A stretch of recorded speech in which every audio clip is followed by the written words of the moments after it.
turongeye turabashimiye cyane bakunzi ba NZU Business Group Limited, by'umwihariko mwebwe mudahwema gukurikirana ibyiza byose tugenda tubagezaho umunsi ku wundi, gatanu kuri gatanu kuri channel ya NZU Market. Reka rero tubasabe gukomeza gukanda subscribe, mukomeze mukande subscribe kandi mukore na share, ariko kandi mukande n'akazogera kugira mujye mubona notification cyangwa se ibyo tugenda tubagezaho umunsi ku wundi, gatanu kuri gatanu, yaba imari z'imitungo itimukanwa igurishwa cyangwa se ikodeshwa, ndetse n'andi makuru yose tugenda tubagezaho umunsi ku wundi. Nkuko rero mwakomeje kugenda mubibona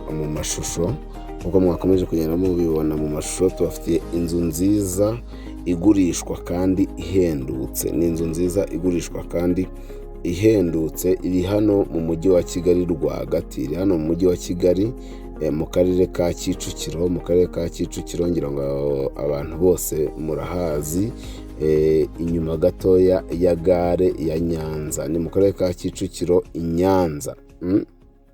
Nyanza, ngira ngo ni mu murenge wa Gatenga.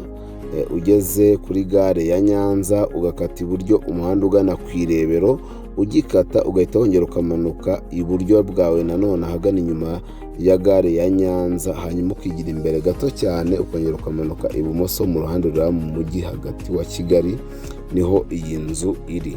Iyi nzu rero akaba ari inzu nziza, ni inzu nziza ifite ibyumba bine byo kuryamamo kandi binini, hanyuma ikagira dushe na toilette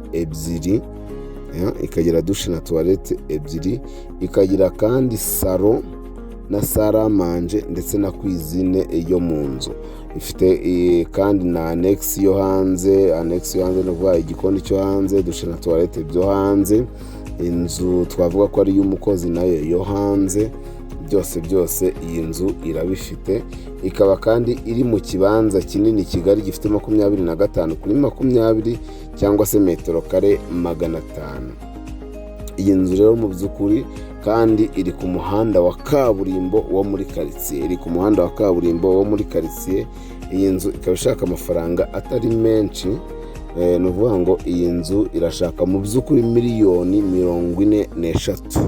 44, ariko ziri negotiable. Ni igiciro, ntabwo ari amafaranga yayo ya nyuma, ahubwo ni amafaranga abantu bashobora kuganiraho akanagabanuka. N'ubwo ni miliyoni 44 z'amanyarwanda, ariko negotiable abasha kugabanuka. Iyi nzu rero rwose yubakishije ibikoresho byiza bigezweho, yubakishije block ciment, ifite amabati meza, irateguye kandi imeze neza. Iyi nzu rero wayikunze ushobora kuduhamagara kuri 0788 48 67 97, cyangwa se ukaduhamagara kuri 0788 2 inshuro 3 0123. Si ibyo gusa kandi ushobora no kudusanga aho dukorera, ni ku Muhima kuri Yamaha, ugeze muri Feruje neza cyane, umanuka usa n'ugana Nyabugogo, etaje ya kabiri uvuye muri Feruje y'amatafari ahiye yanditseho Shema House, iteye amarangi y'icyatsi kibisi.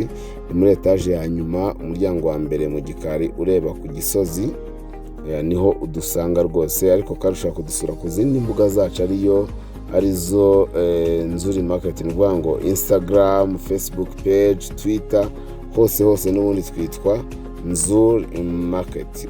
Ushobora kujya kandi kuri website yacu ariyo www.nzui.rw. Turabakunda rero, kandi mushobora gukurikirana ibiganiro byacu buri munsi kuva saa 12 kugera saa 1 kuri Fine FM 93.1. Tuba tuvuga byinshi cyane ku bijyanye n'imitungo itimukanwa. Turabakunda cyane, ni karibu muri NZU.